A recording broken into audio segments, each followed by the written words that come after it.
नमस्कार विद्यार्थियों। आज हम पढ़ने वाले हैं हमारी क्लास 10th का हिस्ट्री का चैप्टर फर्स्ट, यूरोप में राष्ट्रवाद का उदय। तो किस तरीके से यूरोप में राष्ट्रवाद का उदय होता है, ये आज हमारा चैप्टर होने वाला है।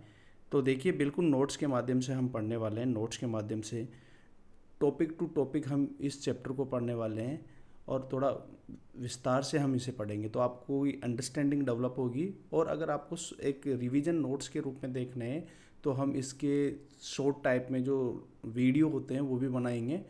तो स्टार्ट करते हैं, यूरोप में राष्ट्रवाद का उदय। तो अगर बात करें हम राष्ट्रवाद की, तो जो राष्ट्रवाद होता है वो राष्ट्रवाद एक आंतरिक भाव होता है। क्या होता है? एक आंतरिक भाव होता है जो देश विशेष के लोगों को एकता के सूत्र में बांधने का काम करता है। मतलब राष्ट्रवाद क्या होती है? एक इंटरनल फीलिंग होती है, आंतरिक भावना होती है, जिससे उस देश में रहने वाले जो सभी लोग हैं वो जुड़े रहते हैं। अगर हम भारत की बात करें तो भारत में बहुत सारी अलग अलग बोलियां बोली जाती है, लेकिन हम सबको एकता बनाए रखने में जो काम करता है वो है कि हम सब भारतीय हैं। ठीक है। देखो, अगर बात करें फेडरिक सोरियो, एक फ्रांसीसी कलाकार था। फेडरिक सोरियो नाम का एक फ्रांसीसी कलाकार था जिसने 1848 में 4 चित्रों की एक सीरीज बनाई थी या श्रृंखला बनाई थी। 4 चित्रों की एक श्रृंखला बनाई थी जिसे उसे इसमें उसने अपने सपनों का एक संसार बनाया। इसमें उसने एक अपने सपनों का संसार बनाया जिसे जनतांत्रिक और सामाजिक गणतंत्र उसके द्वारा नाम दिया जाता है। तो याद रखना, फेडरिक सोरियो कौन था? फ्रांसीसी कलाकार था जिसने 1848 में 4 चित्रों की एक सीरीज बनाई थी। इसमें उसने अपने सपनों का एक संसार रचा जिसे जनतांत्रिक और सामाजिक गणतंत्र का नाम दिया जाता है। ठीक है, ये याद रखना। अब इसने जो 4 चित्र बनाए ना, इसमें से एक चित्र हमारी एनसीईआरटी में दे रखा है, जिसे हम देखो, इस पहले चित्र में यूरोप और अमेरिका के जो लोग हैं उसको स्वतंत्रता की देवी की वंदना करते हुए एक लंबी कतार में दिखाया गया है।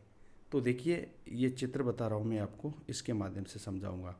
देखो, ये स्वतंत्रता की देवी है। ये कौन है? स्वतंत्रता की देवी है। ठीक है। इसके सामने जो यूरोप के और जो अमेरिका के लोग हैं, ये देखो कतार में, बिल्कुल कतार में आपको नज़र आ रहे हैं। ये कतार में इनको दिखाया गया है। ये स्वतंत्रता की देवी है। देखो, फ्रांसीसी क्रांति जो हुई थी उसमें जो स्वतंत्रता है उसको एक महिला के रूप में प्रदर्शित किया है। तो जो महिला है उस इस महिला को हम स्वतंत्रता की देवी कहते हैं। और इसके सामने से जो ये अमेरिका और जो यूरोप के लोग हैं, ये एक लंबी बना कतार में इसके सामने से होकर गुजर रहे हैं और इसे ट्रिब्यूट देते जा रहे हैं। देखिए आगे क्या लिखा हुआ है इसमें। देखो, इसकी वंदना करते हुए दिखाया गया है। देखो, जो फ्रांसीसी क्रांति थी ना, उसके समय स्वतंत्रता को महिला का रूप जो था वो दिया गया था। मतलब स्वतंत्रता को महिला का रूप इनके द्वारा दिया गया था। अब देखो, इसके एक हाथ में ज्ञान के उदय की मसाल है और दूसरे हाथ में मनुष्य के अधिकारों का घोषणा पत्र। देखो इधर देखिए, इसका जो एक हाथ है, ये देखिए, इसमें ये मसाल दिख रही है आपको। ये मसाल है, ये मसाल है, एक हाथ में मसाल है। इससे क्या है कि ज्ञान का उदय हो चुका है। ज्ञान का क्या हो चुका है? ज्ञान का उदय हो चुका है। इस मसाल क्या इंडिकेट करती है? कि जो ज्ञान है, ज्ञान का उदय हो चुका है। ठीक है, या एनलाइटमेंट आ चुका है। और दूसरे हाथ में जो मनुष्य हैं उनके अधिकारों का एक घोषणा पत्र है। ये देख रहे हो आप, ये इस हाथ में मनुष्य के अधिकारों का घोषणा पत्र है। तो ये स्वतंत्रता की देवी है। इसके एक हाथ में तो ज्ञान के उदय की मसाल है और दूसरे हाथ में मनुष्य के अधिकारों का घोषणा पत्र है। अब प्रतिमा के सामने निरंकुश जो संस्थाएं होती है उनके टूटे हुए अवशेष बिखरे पड़े हैं। प्रतिमा के सामने निरंकुश जो संस्थाएं हैं, जैसे राजा हो गया, राजा के मुकुट, उसकी जो हथकड़ियाँ होती है, ये देखिए, ये सारे नीचे की साइड में क्या हो रहा है। ये देखिए, ये मुकुट पड़े हुए हैं, जंजीरें हैं, ताज है। ठीक है, ये सारी चीज़ें पड़ी हुई है। इससे क्या साबित होता है कि जो ये राजतंत्र है वो क्या हो चुका है, अब यहाँ पर ख़त्म होने वाला है। इसके कल्पना दर्श को यूटोपिया भी कहते हैं। यूटोपिया एक ऐसी सोच होती है जो कभी पूरी नहीं हो सकती। यूटोपिया क्या होती है? एक ऐसी सोच होती है जो कभी पूरी नहीं हो सकती। तो इसके यूटोपिया या इसके कल्पनादर्श में सभी देशों को, लोगों को राष्ट्रीय पोशाक तथा ध्वज से पहचाना जा सकता है। देखो सभी जो देश के जो लोग हैं उनको भाई एक साथ होते तो वो सभी एक जैसे लगते, तो उनको अलग अलग करने के लिए इसके द्वारा उनके हाथों में राष्ट्रीय ध्वज, उनका राष्ट्रीय ध्वज, और उनको एक राष्ट्रीय पोशाक के माध्यम से अलग अलग किया गया है। ठीक है, आ रही है बात समझ में? उन सभी को अलग अलग करने के लिए इसके द्वारा राष्ट्रीय पोशाक तथा राष्ट्रीय ध्वज से पहचाना जा सकता है उन सबको। इसमें इस कतार में सबसे आगे, मूर्ति से भी आगे, अमेरिका और स्विट्जरलैंड के लोग हैं जो अभी क्या बन चुके हैं, राष्ट्र राज्य बन चुके हैं। मतलब इस लंबी कतार में सबसे आगे अमेरिका और स्विट्जरलैंड के लोगों को दिखाया गया है जो क्या बन चुके हैं, राष्ट्र राज्य बन चुके हैं, मतलब वो राष्ट्र राज्य बन चुके हैं अभी। ठीक है, उसके पीछे कौन है? उसके पीछे जर्मनी के लोग हैं जो काला, लाल और सुनहरा झंडा पकड़े हैं। उसके बाद दो सिसिलियों की राजशाही Lombardy, Poland, England, Ireland, Hungary, रूस है। देखो इसमें एक और है, इसमें फ्रांस उसके सामने आया है अभी। जो फ्रांस है, फ्रांस मूर्ति के पास आया है अभी। जो फ्रांस है वो मूर्ति के पास आया है, अभी वो राष्ट्र राज्य बनने वाला है। इसमें एक लाइन छूट गई, तो इसमें जो फ्रांस है वो अभी मूर्ति के पास आया है और वो राष्ट्र राज्य बनने वाला है। और फ्रांस के बाद जर्मनी के लोग हो गए, काला, लाल और सुनहरा झंडा पकड़े हैं। उसके बाद ऑस्ट्रिया, सिसिलियों की राजशाही, दो सिसिलियों की राजशाही, Poland, Lombardy, England, Ireland, Hungary और रूस भी उसके पीछे पीछे हैं। इस तरीके से ये लाइन बनी हुई है। और ऊपर से जो उनके संत हैं और जो ईसा मसीह है, ये देखिए उनके संत और जो यीशु है वो क्या कर रहे हैं, इनको आशीर्वाद प्रदान कर रहे हैं। ये देखिए, ये क्या प्रदान कर रहे हैं, इनको आशीर्वाद प्रदान कर रहे हैं। ये देखिए, अब आगे देखिए, यूरोप में 19वीं सदी में राष्ट्रवाद एक ताकत बनकर उभरी। देखो 19वीं शताब्दी में जो राष्ट्रवाद है वो एक प्रमुख ताकत बन के उभरी, और जिसके साथ ही अनेक राष्ट्र राज्यों का निर्माण हुआ। इसके तहत ही बहुत सारे जो राष्ट्र है या जो देश है वो बने। अब देखिए राष्ट्र क्या है, अगर राष्ट्र क्या है तो राष्ट्र क्या है। अब देखो राष्ट्र क्या है, एक विद्वान थे अर्नेस्ट रेनन थे, जो कहाँ के थे, फ्रांस के थे। ये फ्रांसीसी दार्शनिक थे। इन्होंने 1882 में सोर्बोन विश्वविद्यालय में एक लेक्चर दिया था, और ये जो लेक्चर है बाद में राष्ट्र क्या है नामक निबंध के रूप में छपा। तो याद रखना, अर्नेस्ट जो रेनन थे वो फ्रांसीसी दार्शनिक थे। 1882 में सोर्बोन विश्वविद्यालय में इनके द्वारा एक लेक्चर दिया था, जो बाद में राष्ट्र क्या है नाम से क्या होता है, छपता है। ठीक है, अब देखिए, अब हम देखने वाले हैं राष्ट्र क्या है। ठीक है, ये देखिए, ये फ्रांस है, ये इस तरीके से देख सकते हो। आगे और भी बताऊंगा मैं आपको मैप के माध्यम से। तो देखिए, तो अन्य लोगों के अनुसार राष्ट्र क्या है, जो अन्य लोग हैं वो क्या राष्ट्र किसे कहते हैं। तो अन्य लोगों के अनुसार जो राष्ट्र है वो समान भाषा, धर्म या क्षेत्र से बनता है। अन्य लोगों के अनुसार धर्म किससे बनता है कि समान भाषा होनी चाहिए, एक धर्म हो और एक एरिया हो जहाँ के लोग रहते हैं, इससे राष्ट्र बनता है। जबकि अर्नेस्ट रेनन है, उनका क्या मानना था कि राष्ट्र किससे बनता है। तो जो अर्नेस्ट रेनन थे उनका मानना था कि जो राष्ट्र है ना वो लंबे प्रयासों, मतलब लंबे प्रयासों, आज़ादी कराने में बहुत सारी जो प्रयास किए लोगों के द्वारा, त्याग, बलिदान, निष्ठा, शौर्य, वीरता वाले अतीत तथा महापुरुषों के नाम तथा उनके गौरव से बनता है। इसका क्या मानना है कि जो राष्ट्र है वो लंबे प्रयासों, लोगों द्वारा किए गए लंबे प्रयासों, त्याग, बलिदान, निष्ठा, शौर्य, वीरता वाले अतीत तथा महापुरुषों के नाम तथा गौरव से क्या बनता है, राष्ट्र बनता है।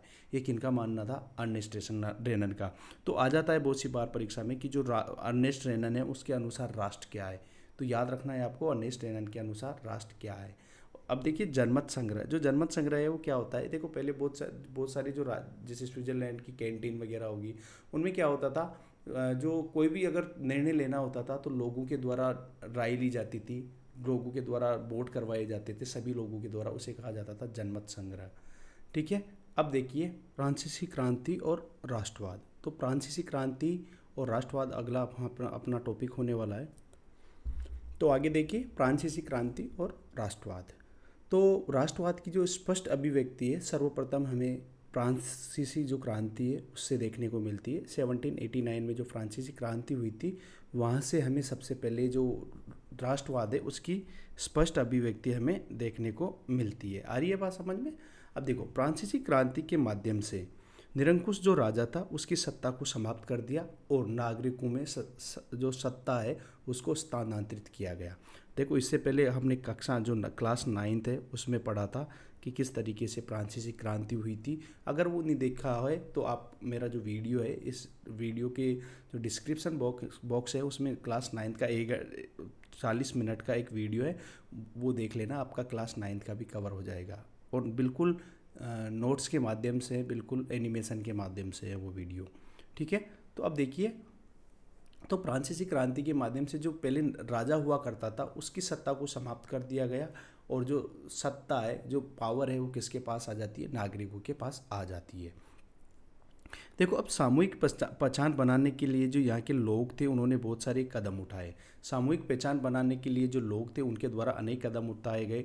इनके द्वारा पितृभूमि और नागरिक की भावना पर बल दिया गया। पितृभूमि, लापित्रे और नागरिक की जो भावना है उस पर, ले सिटियोन की भावना पर बल दिया गया। ठीक है, सभी को संविधान के माध्यम से समान अधिकार दिए गए। जो संविधान बनाया गया था इनके द्वारा, उसके माध्यम से सभी को समान अधिकार दिए गए। राजा के ध्वज, जो राजा का जो झंडा था उसकी जगह किसका झंडा लगाया गया? फ्रांस का तिरंगा झंडा अपनाया गया। राजा का जो झंडा था वो समाप्त कर दिया, हटा दिया गया, और जो फ्रांस का जो झंडा है वो लगा दिया गया। स्टेट जनरल जो हुआ करती थी, पहले हमने देखा था 9th क्लास का जो वीडियो है वो एक बार पूरा देख लेना, आपको समझ में आ जाएगा। 1 घंटे का वीडियो है, क्योंकि ये टर्मिनोलॉजी है ना, तभी आपको समझ में आएगी। तो स्टेट जनरल का नाम बदल कर क्या कर दिया? नेशनल असेंबली कर दिया। स्टेट जनरल का नाम बदल कर नेशनल असेंबली कर दिया। अब जो ये नेशनल जो स्टेट ये नेशनल असेंबली है, इसका चुनाव सक्रिय नागरिकों के द्वारा किया जाएगा। और जो नेशनल असेंबली है इसका निर्माण है या जो चुनाव है वो किसके द्वारा किया जाएगा? सक्रिय नागरिकों के द्वारा किया जाएगा।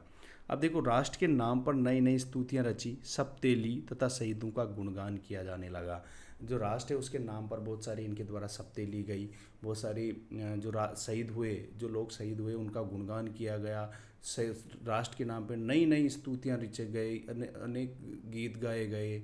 ठीक है, सभी नागरिकों के लिए समान कानून बनाए गए। जो सभी नागरिक थे उनके लिए समान कानून बनाए गए तथा एक केंद्रीय प्रशासनिक व्यवस्था लागू की।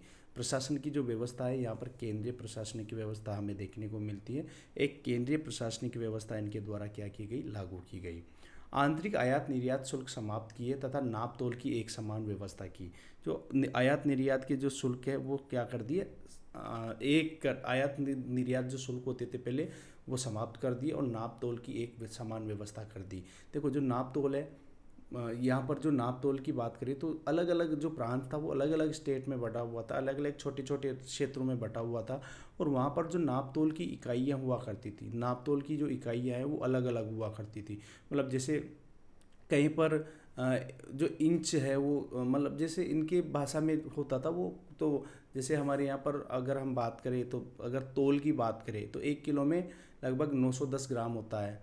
ठीक है, तो यहाँ पर अलग अलग हुआ करता था, जैसे कि कहीं पर 850 ग्राम होता था, कहीं पर 1000 ग्राम होता था, कहीं पर 950 ग्राम हुआ करता था। तो इस तरीके से जो नाप तोल अलग अलग था, तो वो सब हटा कर क्या कर दिया? इसके द्वारा एक कर दिया गया। और जो आयात निर्यात का जो शुल्क होता था वो भी क्या कर दिया? समाप्त कर दिया। और जो फ्रेंच भाषा था, जो फ्रेंच भाषा थी उसको बढ़ावा दिया गया, जबकि जो क्षेत्रीय भाषाएं हैं उनको क्या कर दिया गया? कम कर दिया गया, उनको दबाया गया। मतलब फ्रेंच भाषा को तो बढ़ावा दिया गया और बाकी की जो लोकल बोलियां थी उनको क्या कर दिया गया? दबाया गया।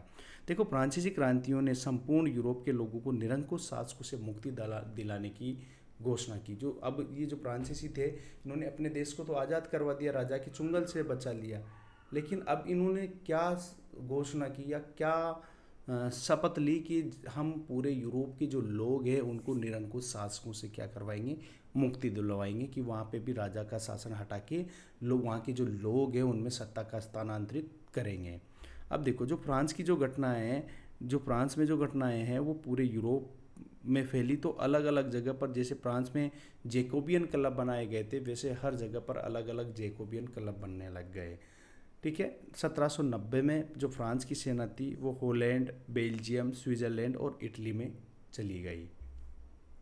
आगे देखो, इस तरह युद्ध के माध्यम से जो फ्रांस की जो सेना है उसके द्वारा राष्ट्रवाद का जो विचार था उसको पूरे यूरोप में फैलाया गया।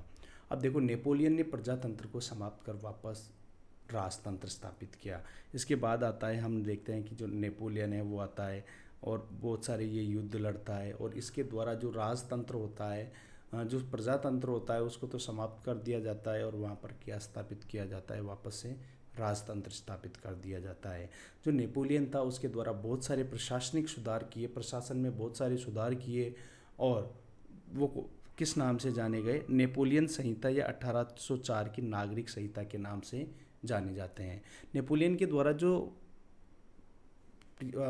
सुधार किए वो नेपोलियन संहिता या 1804 की जो नागरिक संहिता है उसके नाम से जाने जाते हैं। याद रखना है, जन्म पर आधारित जो सभी विशेषाधिकार थे वो क्या कर दिए, इसके द्वारा समाप्त कर दिए। पहले जन्म के आधार पर जो पादरी लोग थे या जो सेकंड स्टेट के जो लोग थे उनको क्या किया जाता था, फर्स्ट स्टेट और जो सेकंड स्टेट के जो लोग थे इनको बहुत सारे विशेषाधिकार प्राप्त थे। इन्हें टैक्स नहीं देना पड़ता था, टैक्स केवल थर्ड स्टेट देता था। तो ये इसने क्या कर दिया, जन्म पर आधारित जो विशेषाधिकार है वो समाप्त कर दिए। कानून के समक्ष सभी लोग बराबर होंगे, कानून के समक्ष सभी लोगों को इसके द्वारा बराबर कर दिया कि कानून सभी लोगों के लिए एक होगा, चाहे अमीर हो या गरीब हो, किसी भी, चाहे फर्स्ट स्टेट का आदमी हो, सेकंड स्टेट का आदमी, कोई भी हो, कानून सबके लिए समान होगा। जो संपत्ति का अधिकार है वो दिया गया, लोगों को कहा गया कि ये जो आपकी संपत्ति है वो हमारे द्वारा नहीं छीनी जाएगी, आपकी संपत्ति आपके पास ही रहेगी। जो सामंती व्यवस्था है उसको समाप्त कर दिया, सामंती व्यवस्था जो है उसको क्या कर दिया, ख़त्म कर दिया। सामंत कौन होते थे, देखिए सामंत की बात करें तो सामंत कौन होते थे, देखो एक राजा होता है और ये क्या होती है, प्रजा वगैरह होती है, बहुत सारी प्रजा होती है, तो अलग अलग एरिया में बटे हुए होते हैं। तो यहाँ पर एक एक क्या होते हैं, इनके सामंत होते हैं जो इस जनता से क्या करते हैं, टैक्स कलेक्ट करते हैं। इधर भी टैक्स कलेक्ट करेंगे, इधर भी टैक्स कलेक्ट करेंगे और ये टैक्स किसको जमा करवाएंगे, राजा को जमा करवाएंगे। ये जो सिटी हो, जो छोटे छोटे गांव से मिलकर एक बड़ा कस्बा टाइप कह सकते हैं, वहाँ पर इन लोगों की हवेलियाँ वगैरह भी हुआ करती थी। ये टैक्स कलेक्ट करने का भी काम किया करते थे। कभी अगर राजा को युद्ध की जरूरत, जब राजा युद्ध करने जाता है तो बहुत सी बार ये सेना भी राजा के साथ भिजवाते थे, तो ये सामंत कहलाते थे और राजा पहले इन पे बहुत ज़्यादा डिपेंड हुआ करता था। तो इसके द्वारा क्या कर दिया, सामंती व्यवस्था को भी समाप्त कर दिया। किसानों को भूदासत्व तथा जागीरदारी शुल्कों से मुक्त किया। जो भूदास बनाए जाते थे पहले, जो जागीरदार थे या जो सामंत थे या इनके द्वारा भूदास बनाए जाते थे, उनको हटा दिया गया। और जो पहले बहुत सारी जो जागीरदार शुल्क लिए जाते थे, कर लिए जाते थे, टैक्स लिए जाते थे, उनसे भी इनको क्या कर दिया, मुक्त कर दिया कि जाओ तुम फ्री हो। शहरों से श्रेणी संघ हटाए गए, जो शहर हैं वहाँ से श्रेणी जो संघ है उनको क्या कर दिया गया, हटा दिया गया। देखो श्रेणी संघ क्या होते थे, पहले जैसे अलग अलग मार्केट हुआ करते थे। जैसे अगर बात करें अपन गेहूं की, तो गेहूं के जो सिटी टाइप जो शहर होते हैं, सिटी होती है, उनमें बहुत सारे लोग बैठे होते हैं और वो लोग ही जो फार्मर्स हैं उनके उनके द्वारा अपने ही संघ को बेचे जाते थे वो गेहूं, और बाद में ये जो संघ है ये लोगों को बेचते थे। और ये बात समझ, मतलब ये जो संघ बने हुए हैं, ये ग्रुप बने हुए हैं, ये किसानों से तो सस्ते में गेहूँ खरीद लेते थे और जो बाकी जो लोग थे उनको ज़्यादा महंगे गेहूँ देते थे, तो इनके ज़्यादा फ़ायदा हो रहा था, किसानों को कम फ़ायदा होता था। तो इसने कहा कि जो श्रेणी संघ है उनको हटा दिया जाता है। यातायात तथा संचार व्यवस्था जो है उसमें सुधार किया गया। जो यातायात है उसको अच्छा डेवलप किया गया, नए नए हाईवेज़ बनाए गए, संचार कम्युनिकेशन जो है उसमें भी सुधार किया गया। एक समान कानून बनाए गए, सब एक समान कानून बनाए गए। मानक भार जो वेट है या जो मापतोल है वो क्या किए गए, एक किए गए, और एक राष्ट्रीय मुद्रा का भी इनके द्वारा क्या किया गया, निर्माण किया गया। ये सारे काम किए गए। जो कई से शहर थे उनमें फ्रांसीसी सेनाओं का स्वागत स्वतंत्रता का तोहफा देने वालों की तरह किया गया।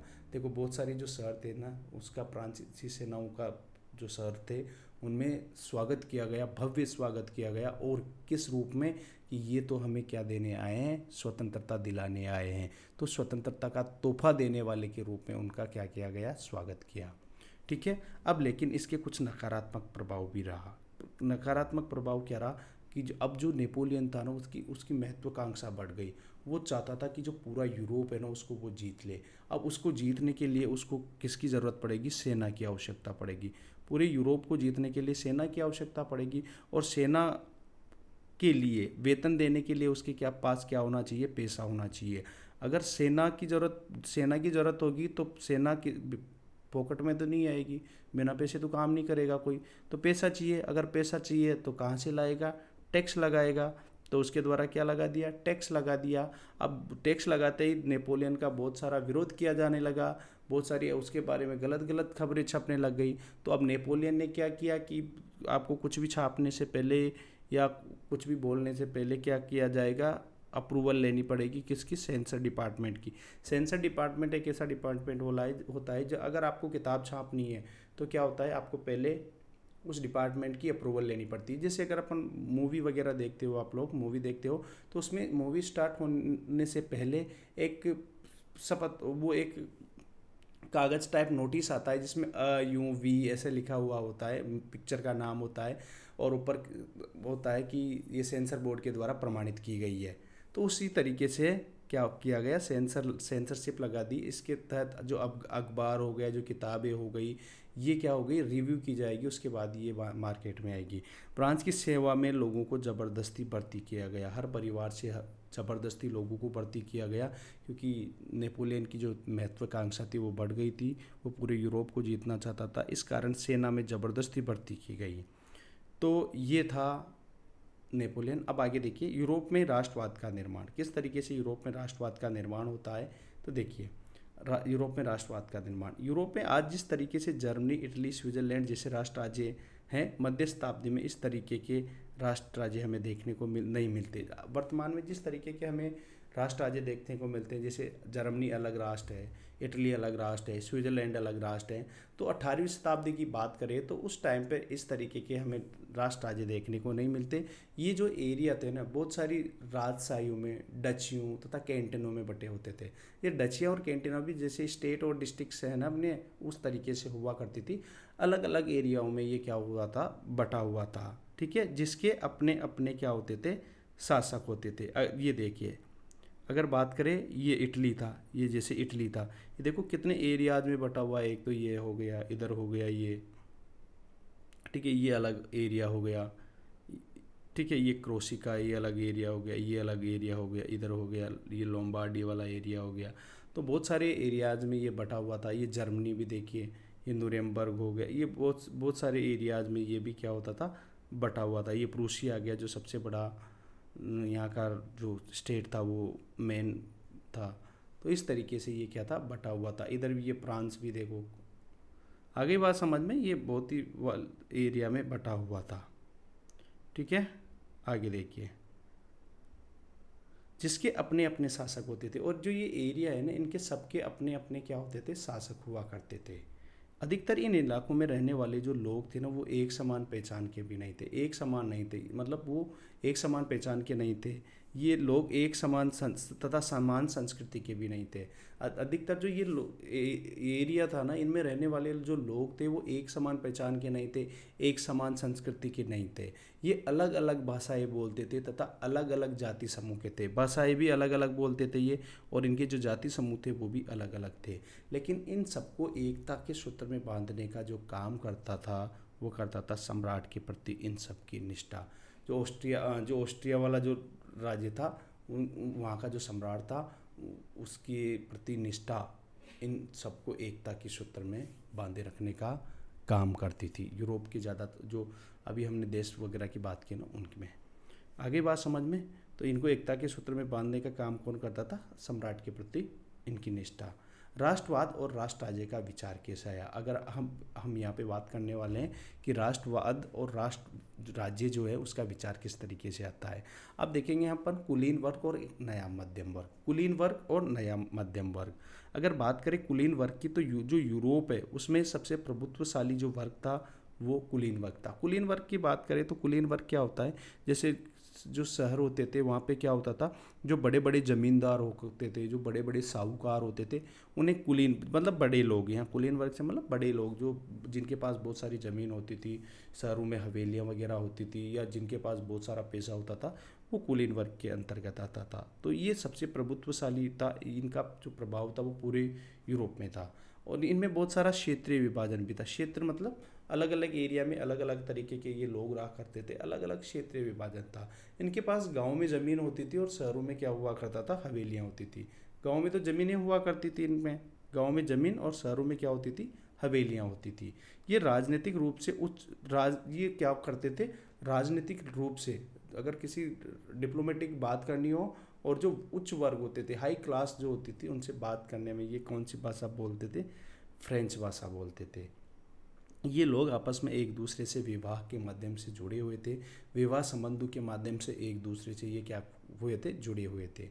और अब देखिए जो जनसंख्या है उसमें अधिकांश जो लोग थे बेचारे वो क्या करते थे, खेती करते थे। ज़्यादातर जो लोग थे वो तो खेती करते थे।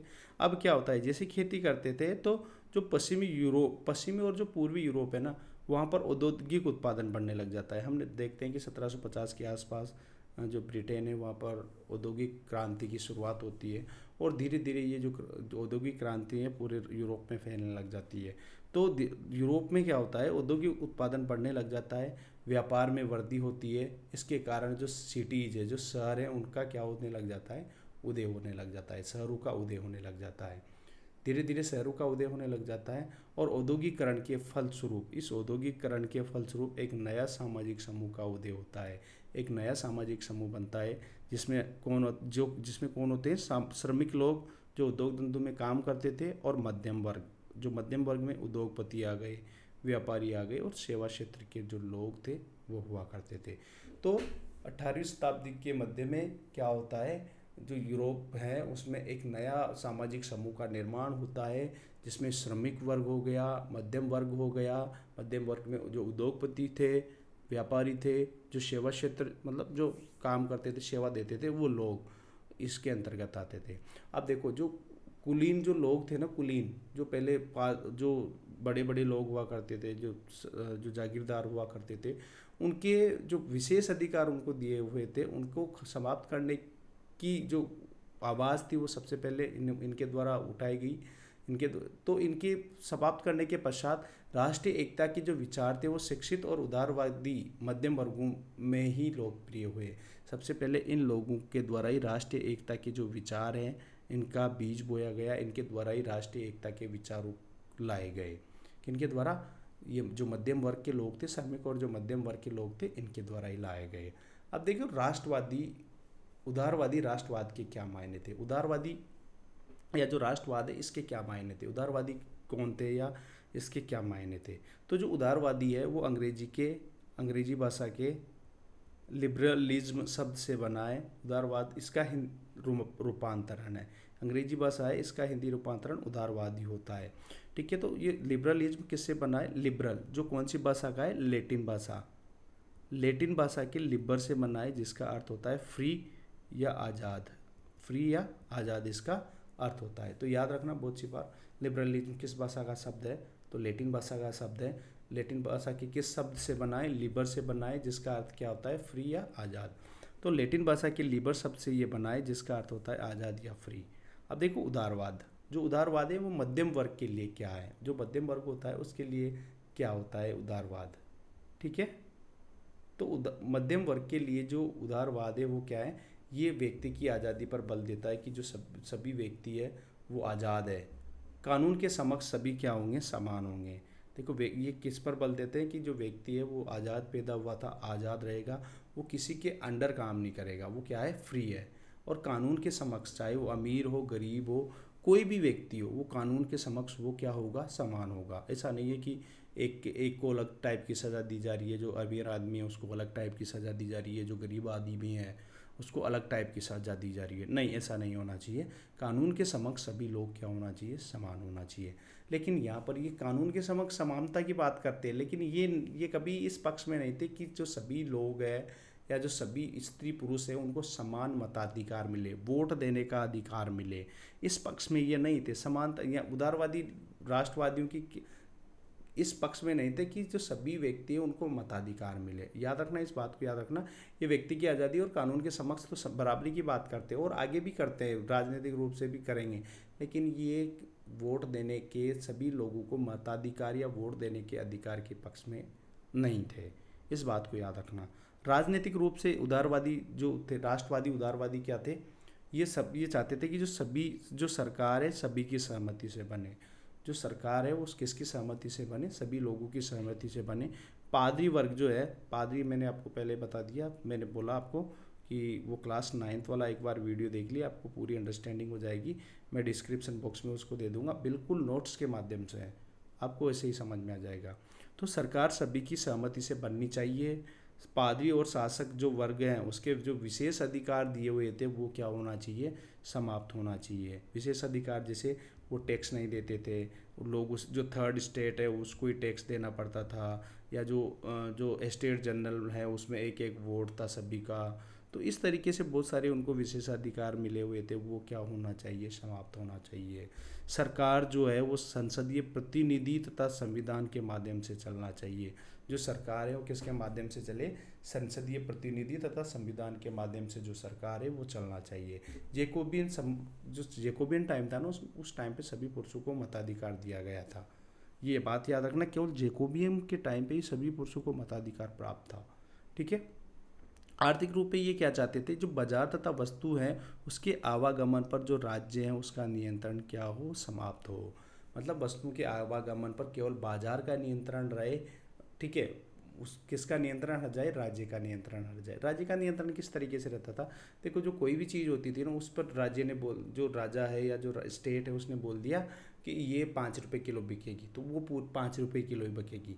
ऐसा नहीं है कि जो बाजार है, बाजार में तो क्या होता था कि अगर चीज़ ज़्यादा आ गई तो वो क्या हो गई, कम रेट हो जाएगी। और अगर कोई भी चीज़ कम उत्पादित हुई या जिसका प्रोडक्शन कम हुआ तो उसकी रेट ज़्यादा रहेगी।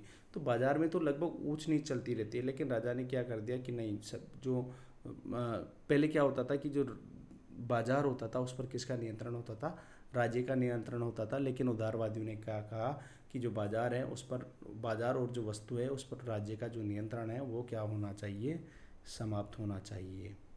नेपोलियन ने बहुत सारे प्रशासनिक सुधार भी किए। जैसे जर्मनी में पे क्या होता था, जर्मनी पहले छोटे छोटे लगभग 300 राज्यों में बटा हुआ था। उसको क्या कर दिया, 300 राज्यों को हटा के वहाँ पर 300 राज्यों का एक क्या बना, सॉरी 39 राज्यों का एक संघ बना दिया। जो पहले 300 राज्य हुआ करते थे उनकी जगह कितने कर दिए, केवल 39 राज्यों का एक संघ बना दिया। नाप तोल की जो पहले इकाइयाँ अलग हुआ करती थी, नाप तोल की जो इकाइयाँ अलग हुआ करती थी उनको एक समान कर दिया। पहले अगर आप एक स्टेट से जाते थे तो मतलब 20 किलोमीटर बाद में ही आपकी जो इकाइयाँ थी वो चेंज होने लग जाती थी। जैसे मैंने पहले भी बताया ना कि 1 किलो अगर आपको घी लेना है तो इस राज्य में तो 900 ग्राम मिलेगा, एक में 800 ग्राम मिलेगा, एक में 950 ग्राम मिलेगा, एक में हो सकता है 700 ग्राम ही हो। तो मतलब अलग अलग वहाँ पर नाप तोल की इकाइयाँ थी, तो उनको हटा के क्या कर दिया, एक समान कर दिया। जोल्वेराइन बहुत सी बार एग्जाम में आता है। जोल्वेराइन क्या है, तो जोल्वेराइन प्रशाक जो था जर्मनी का सबसे इम्पोर्टेंट शहर, जो एरिया था या जो राजा था यहाँ यहाँ पे ही था। तो 1834 में प्रशा जो है, प्रशा की पहल पर एक शुल्क संघ स्थापित किया। याद रखना, प्रशा की जो पहल थी वही थी, प्रशा की पहल के द्वारा ही जोल्वेराइन जो है वो स्थापित किया। और ये क्या था, एक शुल्क संघ था। इसके तहत जो मुद्राएं होती थी उनकी संख्या घटाकर 30 से ज़्यादा होती थी पहले, उसको घटाकर कितनी कर दी, केवल 2 मुद्राएं कर दी। पहले 30 से भी ज़्यादा अलग अलग मुद्राएं हुआ करती थी, उसको हटाकर केवल 2 मुद्राएं कर दी। जोल्वेराइन को याद रखना, बहुत सी बार पेपर में आता है। अब इसके तहत क्या, अब जो रेलवे है उसको बढ़ावा दिया गया, जो रेलवे है उसको बढ़ावा दिया गया, जिससे यहाँ पर जो गतिशीलता है वो भी बढ़ी, गतिशीलता बढ़ी।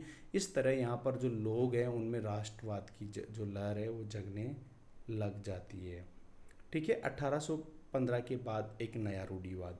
1815 के बाद क्या होता है, हम देखते हैं कि जो नेपोलियन है, नेपोलियन को 1815 में वोटरलू एक जगह है नीदरलैंड में हुआ करती थी, तो वहाँ पर इसको हरा दिया जाता है। ठीक है। वोटरलू के वॉर में नेपोलियन को हरा दिया जाता है। रूस हो गई, जो इंग्लैंड हो गई, फ्रांस हो गई, इन लोगों के द्वारा हरा दिया जाता है। तो नेपोलियन जो वोटरलू का वॉर है, वाटरलू 1815 में हुआ था, और इसमें नेपोलियन हार जाता है। ब्रिटेन, रूस, फ्रांस तथा ऑस्ट्रिया जो है वो इसमें क्या हो जाती है, जीत जाती है। अब जैसे ही ये जीतते हैं तो इनके द्वारा एक संधि की जाती है, जिसे अपन किस संधि के नाम से जानते हैं, किस संधि के नाम से जानते हैं हम, वियना की संधि के नाम से जानते हैं, जिसे हम किस संधि के नाम से जानते हैं, वियना की संधि। ठीक है, वियना की संधि के नाम से हम इसे जानते हैं। कब हुई थी? 1815 में हुई थी। अब देखिए, यूरोप में अधिकतर जो सरकारें थी वो रूढ़िवादिता से प्रभावित थी। रूढ़िवादिता क्या होती है? देखो, रूढ़िवादी या कंजर्वेटिव कौन लोग होते थे? ये लोग क्या चाहते थे कि जो समाज है ना उसमें बदलाव धीरे धीरे आए। ये जोर देते थे कि तेजी से बदलाव ना हो, बदलाव धीरे धीरे हो। ठीक है, बदलाव जो होना चाहिए वो स्टेप बाय स्टेप होना चाहिए। ये क्या चाहते थे? रूढ़िवादिता से इनका क्या मतलब था कि जो राजतंत्र है वो स्थापित हो, मतलब शासन कौन करना चाहिए? राजा के द्वारा ही किया जाना चाहिए। चर्च सर्वोच्च हो, चर्च सबसे ऊपर होना चाहिए, जो चर्च है वो सबसे ऊपर होना चाहिए। सामाजिक ऊंच नीच जो है वो बनी रहना चाहिए। कंजर्वेटिव लोग ये चाहते हैं कि जो समाज में जो ऊंच नीच फैली हुई है ना वो ऐसा का ऐसा रहना चाहिए, और जो संपत्ति है उस पर इंडिविजुअल अधिकार होना चाहिए। संपत्ति पर क्या होना चाहिए? अधिकार होना चाहिए। तो जो नेपोलियन को हराने वाला जो ग्रुप था, जैसे ब्रिटेन, फ्रांस, रूस तथा ऑस्ट्रेलिया हो गया, ये ऑस्ट्रेलिया अलग है, ऑस्ट्रेलिया अलग महाद्वीप है। ऑस्ट्रिया एक अलग देश है जो कहाँ पे है? यूरोप महाद्वीप में है। तो ऑस्ट्रिया जो है, ऑस्ट्रिया की राजधानी जो वियना है, याद रखना ऑस्ट्रिया की राजधानी क्या है? वियना में एक समझौते के लिए ये लोग मिलते हैं, किसको? नेपोलियन को हराने के बाद। और जो इसकी मेजबानी है वो ऑस्ट्रेलिया नहीं, ऑस्ट्रिया है, यहाँ पे याद रखना। ऑस्ट्रिया की जो राजधानी है, ऑस्ट्रिया की राजधानी है क्या? वियना। वहाँ पर ये लोग मिलते हैं, और इसके जो अध्यक्ष थे वो, या जो मेजबानी करने वाले थे, ये यहाँ के जो चांसलर हैं ड्यूक मेटरनिक, याद रखना इस नाम को भी, ड्यूक मेटरनिक के द्वारा इसकी अध्यक्षता की जाती है। अब देखो, ये जो 1815 की वियना संधि है, इसमें क्या क्या हुआ? वियना की संधि में क्या होता है? तो 1815 की वियना की संधि क्या थी? अब इसमें क्या किया गया? फ्रांस की क्रांति के समय अपन देखते हैं 1789 में जो फ्रांस की क्रांति हुई थी, उसके समय जो बुर्बो राजवंश पहले शासन करता था, बुर्बो राजवंश का जो शासन था वो बुर्बो राजवंश शासन करता था। तो जो बुर्बो वंश था उसके शासक को पुनः सत्ता में ले आए। पहले जो बुर्बो राजवंश है उसके शासक को हटा दिया गया था, लुई 16 को हटा दिया गया था। तो 1815 में वापस ये किसको ले आए? जो बुर्बो वंश है उसके शासक को पुनः सत्ता में ले आते हैं, और फ्रांस के वे सभी क्षेत्र छीन लिए गए जो नेपोलियन ने जीते थे। नेपोलियन ने जो युद्ध करके जो एरिया जीते थे उन सबको छीन लिया गया वापस से। ठीक है, और भविष्य में फ्रांस भविष्य में क्या नहीं बना पाए? फ्रांस भविष्य में विस्तार न कर पाए, इस हेतु उसकी सीमाओं पर अनेक देश बना दिए, जैसे नीदरलैंड हो गया। ठीक है, नेपोलियन द्वारा जर्मनी में बनाए गए 39 राज्यों के महासंघ को इनके द्वारा बरकरार रखा गया, लेकिन नेपोलियन ने जो जर्मनी में 39 राज्यों का महासंघ बनाया गया था उसको हटाया नहीं गया। ठीक है, रूस को पोलैंड का एक तथा प्रशा को सेक्शनी का हिस्सा दे दिया। रूस को तो किसका दिया? पोलैंड का, तथा प्रशा को किसका दिया? सेक्शनी का एक हिस्सा दे दिया गया। इसका मुख्य जो उद्देश्य था वो क्या था? राजतंत्र को वापस से स्थापित करना था, जो नेपोलियन के द्वारा हटा दिया गया था। ये जो संधि था इसका मुख्य उद्देश्य क्या था कि जो नेपोलियन के द्वारा जो राजतंत्र हटाए गए थे उनको क्या करना? वापस से लाना। अब देखो, 1815 में बनी रूढ़िवादी शासन जो व्यवस्था थी वो निरंकुश थी, तानाशाही थी। रूढ़िवादी शासन व्यवस्था कैसी थी? निरंकुश थी। ये लोग आलोचना सहन नहीं कर पाते थे। ये जो लोग अगर इनकी आलोचना कोई कर देता था ये सहन नहीं कर पाते थे, और उनके द्वारा क्या लगा दी गई? सेंसरशिप लगा दी। वो सारे लोग जो थे वो अखबारों के माध्यम से या किताबों के माध्यम से या पत्रों के माध्यम से इनकी क्या करते थे? आलोचना वगैरह करते थे। तो इन्होंने बोला चलो ठीक है, सेंसरशिप लगा दी जाती है। सेंसरशिप लगा दी जा गई तो अब जो पत्रिका हो गई या अखबार है ये सेंसर डिपार्टमेंट के द्वारा अप्रूव होते थे, उसके बाद ही बाज़ार में बिकते थे। ठीक है, अब जो अखबार हो गई, किताबें हो गई, नाटक हो गए, गीत हो गए, इन सब पर क्या कर दिया गया? प्रतिबंध लगा दिया गया। अब देखो, अतः उदारवादी राष्ट्रवादियों के द्वारा प्रेस की आज़ादी के मुद्दे को मुख्यता से उठाया। अब जो उदारवादी राष्ट्रवादी थे, जो उदारवादी राष्ट्रवादी थे, उन्होंने क्या कहा कि उनका जो मेन हथियार हो गया ना, वो हो गया प्रेस की आज़ादी। इसको उनके इस मुद्दे को उन्होंने बहुत ही प्रमुख बना लिया, मतलब प्रमुख मुद्दा इन्होंने बना लिया कि प्रेस को आज़ादी दो, प्रेस को आज़ादी दो। आगे बात समझ में, क्रांतिकारी। अगला देखते हैं अपन पॉइंट, क्रांतिकारी। क्रांतिकारी 1815 के बाद उदारवादी राष्ट्रवादियों ने, जो पहले 1815 के पहले तो उनको कुचल दिया गया 1815 में नेपोलियन, और जो इनका वोटरलू का वोर हुआ, उसके बाद 1815 में रूढ़िवादी लोग आ गए। तो रूढ़िवादियों ने, क्रांतिकारी जो लोग थे राष्ट्रवादी उदारवादी, उनको बहुत ही तरीके से चुन चुन के मारने लग गए। तो 1815 के बाद जो उदारवादी राष्ट्रवादी थे, उनके द्वारा गुप्त तरीके से अपने विचारों का प्रचार प्रसार किया जाने लगा। भाई सामने तो वो लोग आ नहीं सकते थे, इस कारण उन्होंने क्या किया, उन्होंने चोरी छिपके से अपने विचारों का प्रसार किया। क्रांतिकारी होने का क्या मतलब था कि जो वियना की संधि हुई थी ना, उसका विरोध करना। 1815 में जो वियना की संधि हुई थी, उसका विरोध करना क्रांतिकारी होने का मतलब होता था। स्वतंत्रता तथा राष्ट्र राज्य की स्थापना करना इनका मुख्य उद्देश्य था। इनका मुख्य उद्देश्य था क्या था, क्रांतिकारियों का मुख्य उद्देश्य राष्ट्र स्वतंत्रता दिलाना तथा जो राष्ट्र राज्य हैं, राष्ट्र राज्य का अगर सीधी सी बात मैं बोलूँ मैं तुम्हें, तो देश बनाना, अपना एक नया देश बनाना इनका मुख्य उद्देश्य था। आगे क्रांतिकारी समझ में आगे क्या होते थे। 1815 के बाद ये गुप्त तरीके से काम करते थे। क्रांतिकारी होने का मतलब क्या था, वियना की संधि का विरोध करना होता था, और स्वतंत्रता तथा राष्ट्र राज्य की स्थापना करना इनका मुख्य उद्देश्य होता था। इनमें से एक क्रांतिकारी की हम बात करेंगे, ज्यूसेपी मैजिनी।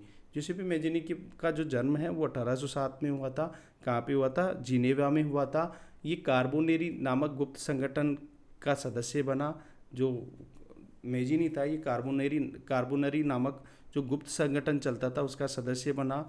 लुगुरिया में इसके द्वारा क्रांति की गई, जिसके कारण इसको देश से निष्कासित कर दिया गया। ठीक है, 2 गुप्त जो संगठन थे उसकी स्थापना की। याद रखना कि कौन कौन से संगठन इसके द्वारा बनाए गए थे और कहाँ बनाए गए थे। इटली, यंग इटली तो मार्सेई में, और यंग यूरोप बर्न में। याद रखना, 2 गुप्त संगठनों की स्थापना की, यंग इटली मार्सेई में और यंग यूरोप बर्न में।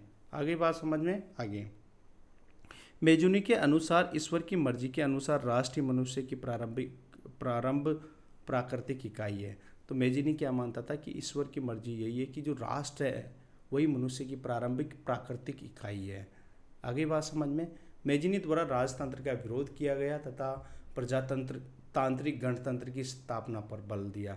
इसके द्वारा राजतंत्र का तो क्या किया गया, विरोध किया गया, और प्रजातांत्रिक जो गणतंत्र है उसकी स्थापना पर इसके द्वारा बल दिया गया। एक बार मेटरनिक, जो ऑस्ट्रिया का जो चांसलर था, मेटरनिक ऑस्ट्रिया का जो चांसलर था मेटरनिक, इसने क्या कहा था कि जो हमारी जो सामाजिक व्यवस्था है उसका सबसे खतरनाक जो दुश्मन है वो कौन है, मैजिनी है।